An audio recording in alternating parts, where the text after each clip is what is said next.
Bun, sora mea. Mă scuz. Hai să continui activitatea de ieri.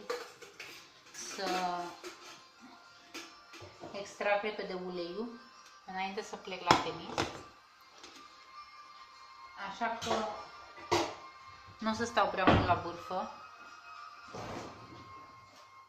Trecem direct la treabă. Scoatem borcanele din frigider. Aș vrea să subliniez un lucru. Ieri am spus în felul următor, că borcanele trebuie să fie lăsate 24 de ore afară. Numai că afară, ăsta nu se însemna să le duci afară în curte, să stea afară la rece. Afară mă refeream să le duci afară, să le lași afară la...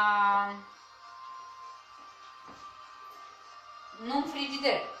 De ce? Pentru că după 24 de ore de stat afară, la temperatura camerei, trebuie băgate în frigider. Înțelegi? După 24 de ore eu le-am băgat în frigider, iar chestia asta este foarte, foarte, nu știu dacă vezi tu de acolo, e ca un unt. Înțelegi? E tare. Acum trebuie să scoatem chestia asta de aici, untul, cu ajutorul unui cuțit și o strecurătoare. În cratița asta o să o folosesc, folosesc cratița asta. Vreau să folosesc tigaia, dar m-am răzgândit între timp, așa că o să folosesc chestia asta. Bun, hai să văd ce fac. Ce căutam? Cuțit aici și strecurătoare. O să dau drumul la aragaz. Ceea ce ne interesează să nu fie prea tare focul, ci la o temperatură așa, potrivită. Eu l-am pus în 4, de exemplu. Dacă o să fie, dacă o să văd că e ridicată temperatura, o să mai scad.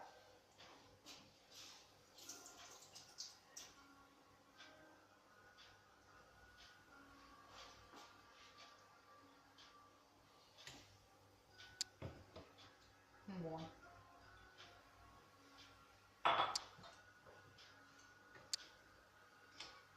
Deci pe asta o să o tai așa.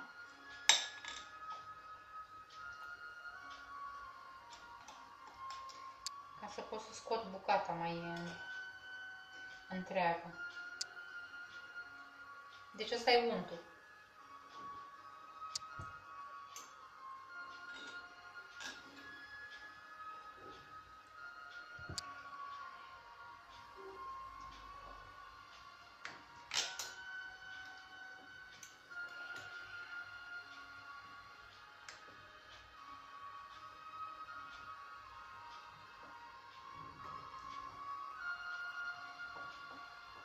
Hai nouă dată.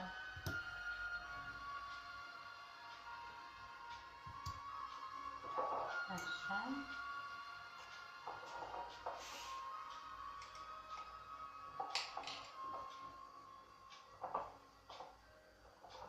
N-aș vrea să te sfărâm acum,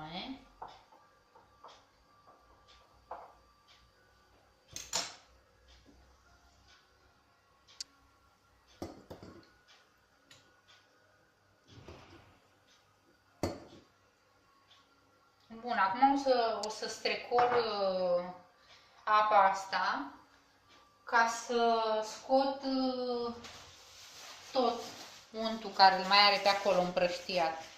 Deci o să strecor. Uite, o să-l scot în asta.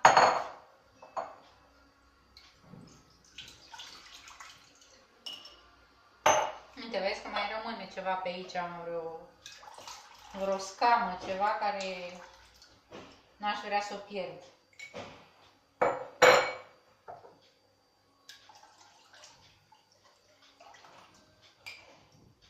Bun. Am mai spus așa o chestie.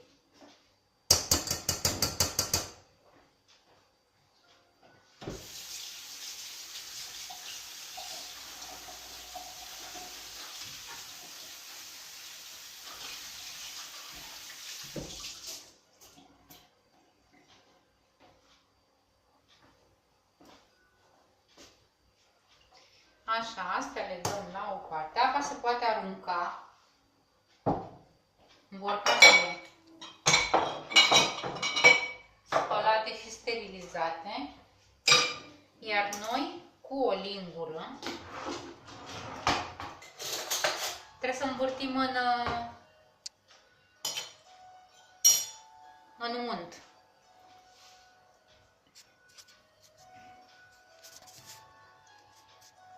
Deci așa. Aici e untul. Dar haide că uite, eu am schimbat cratița, am pus într-o tigaie pentru că nu mi-a plăcut. Cum am avut senzația că mi se lipește sau nu știu ce, era o chestie ciudată în cratița respectivă, așa că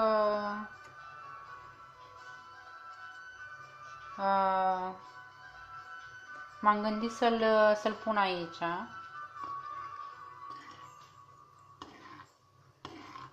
Și uite, dacă îl vezi tu, dacă poți aprecia uleiul. Tu trebuie să miști așa în continuu până când rămâne tot ulei. De mirosit, îți spun că miroase, e stupend.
Frățioara, rezultatul final aici la ai.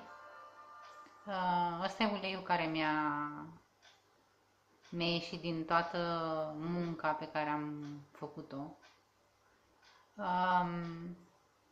Sunt încântată. Ăsta o să fie unt. Eu am să-l pun acum în cutiuța asta de margarină.